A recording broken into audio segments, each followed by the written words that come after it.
আমি আজি বংশগতি আৰু ক্ৰমবিকাশ পাঠটোৰ অনুশীলনী প্ৰশ্ন উত্তৰবোৰ ডিছকাছ কৰিম।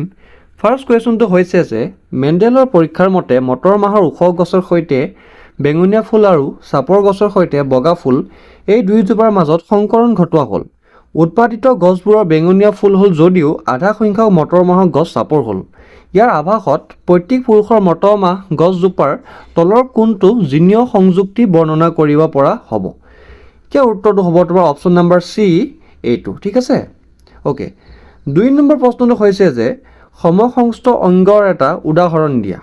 ইয়াৰ উত্তৰ হ'ব তোমাৰ ওপৰৰ আটাইকেইটা, মানে অপশ্যন এ আমাৰ বাহু আৰু কুকুৰৰ আগঠেং, আমাৰ দাঁত আৰু হাতীৰ দাঁত, আলু আৰু ঘাঁহৰ শিপা।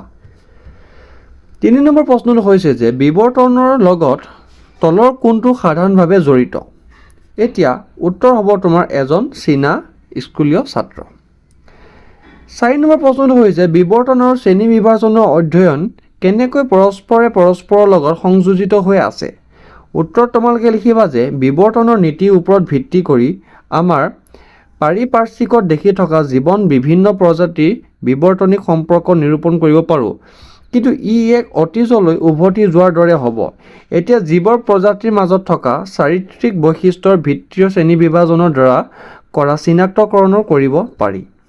উদ্ভিদেই হওক বা প্ৰাণীয়ে হওক সকলো জীৱৰে কিছুমান বৈশিষ্ট্য আছে। উদ্ভিদ আৰু প্ৰাণীৰ এনে শ্ৰেণী বিভাজনৰ এনে চৰিত্ৰগত বৈশিষ্ট্যসমূহক মূল ভিত্তি হিচাপে লোৱা হয়।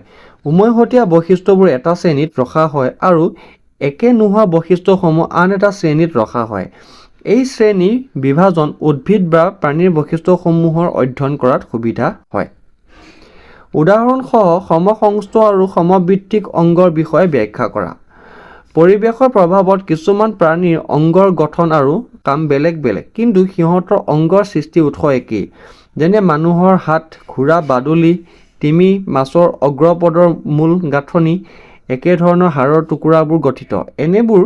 এনেকুৱা অংগৰ যিবোৰৰ সৃষ্টি উৎস একেই কিন্তু কাম ভিন্ন সিহঁতক সমসংস্থ অংগ বোলে।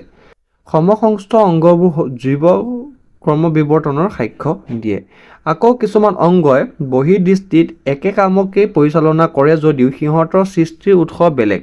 এনেকুৱা অংগবোৰক সমভিত্তিক অংগ বোলে।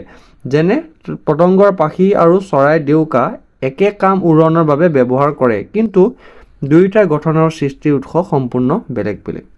কুকুৰৰ ৰংবিলাকৰ প্ৰভাৱী চৰিত্ৰ বিচাৰি উলিওৱাৰ প্ৰতি লক্ষ্য ৰাখি এটা প্ৰকল্পৰ পৰিকল্পনা কৰা। ইয়াৰ উত্তৰ হৈছে প্ৰভাৱিতা সূত্ৰৰ মতে জীৱৰ কোনো লক্ষণৰ বাবে থকা বিপৰীতধৰ্মী লক্ষণযুক্ত সমযোজক দুটা জীৱৰ মাজত সংকৰণ ঘটালে প্ৰথম অপত্য জন্তু পিতৃ মাতৃ দুটা লক্ষণৰ মাত্ৰ এটাহে পোৱা যায়। প্ৰকাশ পোৱা লক্ষণটোক প্ৰভাৱী আৰু অপ্ৰকাশিক হৈ থকা লক্ষণটোক অপ্ৰভাৱী লক্ষণ বোলে।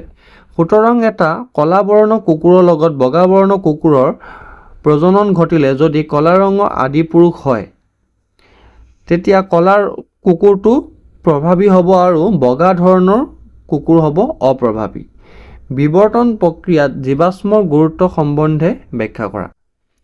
গেদীয় শিলাস্তৰৰ মাজে মাজে প্ৰাণী আৰু উদ্ভিদৰ অৱশিষ্ট অংশৰ জীৱাশ্ম হিচাপে পোৱা যায়। বিভিন্ন যুগত উৎপন্ন হোৱা শিলৰ স্তৰবোৰৰ মাজে মাজে পোৱা জীৱাশ্মসমূহে প্ৰমাণ কৰি দিয়ে যে কিদৰে বিভিন্ন যুগত সকলো জীৱৰ পৰা জটিল জীৱৰ বিকাশ হৈছে। জীৱাশ্মবোৰৰ বয়স অনুসৰি সজাই নিলে পৃথিৱীৰ যে বিৱৰ্তন ঘটিছে তাক সহজে বুজিব পাৰি। আদিম যুগৰ শিলৰ স্তৰত সৰল জীৱৰ জীৱাশ্ম অস্তিত্ব পোৱা যায়। পিছৰ যুগৰ শিলাস্তৰত ক্ৰমে জটিল আৰু উন্নত জীৱৰ জীৱাশ্ম পোৱা গৈছে। গতিকে দেখা যায় যে জীৱাশ্মবোৰৰ জ্ঞানে আমাক আদিম কালৰ পৰা বৰ্তমান কাললৈ জীৱৰ সূক্ষ্ম পৰিৱৰ্তন হৈ আজিৰ অৱস্থা পোৱাৰ আভাস দিয়ে। 4 নম্বৰ প্ৰশ্নটো হৈছে যে কি সাক্ষ্যৰ ওপৰত ভিত্তি কৰি অজৈৱিক পদাৰ্থৰ পৰা জীৱ উৎপত্তি হৈছে বুলি ভাবিব পাৰি। উত্তৰ চিকাগো বিশ্ববিদ্যালয়ৰ প্ৰখ্যাত নোবেল বঁটা বিজয়ী অধ্যাপক হেল ইউৰি আৰু তেখেতৰ ছাত্ৰ ষ্টেনলি মিলাৰে বিশেষ পৰীক্ষাৰ দ্বাৰা ৰাসায়নিক বিৱৰ্তনৰ সত্যতা প্ৰমাণ কৰি দেখুৱাইছিলে। পৃথিৱীৰ সৃষ্টিৰ আৰম্ভণিৰে পৰা পৃথিৱীৰ জীৱ সৃষ্টি হোৱালৈকে এই দীঘলীয়া সময়ছোৱাত পৃথিৱীৰ উপৰিভাগৰ বহুতো পৰিৱৰ্তন হৈছিলে। যেনে ভৌগোলিক পৰিৱৰ্তন। এই সময়ত পৃথিৱীৰ উপৰিভাগত থকা বিভিন্ন মৌলৰ মাজত ৰাসায়নিক সংযোজন ঘটি জৈৱ যৌগৰ সৃষ্টি হৈছিলে। এই পৰিঘটনাটোক জৈৱ ৰাসায়নিক বিবৰ্তন বুলি কোৱা হয়। শৰ্কৰা, বহু শৰ্কৰা, প্ৰ'টিন, নিউক্লিক এচিড আদি জৈৱ যৌগবোৰৰ সংমিশ্ৰণত পুনতে আদি ভাইৰাছৰ নিচিনা নিউক্লিয় প্ৰ'টিন কণিকাৰ সৃষ্টি হ'ল আৰু তেতিয়াৰ পৰাই বিবৰ্তনে অন্য ফালে গতি কৰিলে। আদি ভাইৰাছৰ পৰা সৃষ্টি হৈছিল ভাইৰাছৰ দৰে জৈৱিক কণিকা। ৯ নম্বৰ প্ৰশ্নটো হৈছে অযৌন প্ৰজনন প্ৰক্ৰিয়াতকৈ যৌন প্ৰজনন প্ৰক্ৰিয়াৰ দ্বাৰা বেছি বিকাশসহ ভিন্নতা সৃষ্টি হয় কেনেকৈ ব্যাখ্যা কৰা। ই বিবৰ্তনত কেনেদৰে প্ৰভাৱ পেলায়। প্ৰকাৰণ অযৌন প্ৰজনন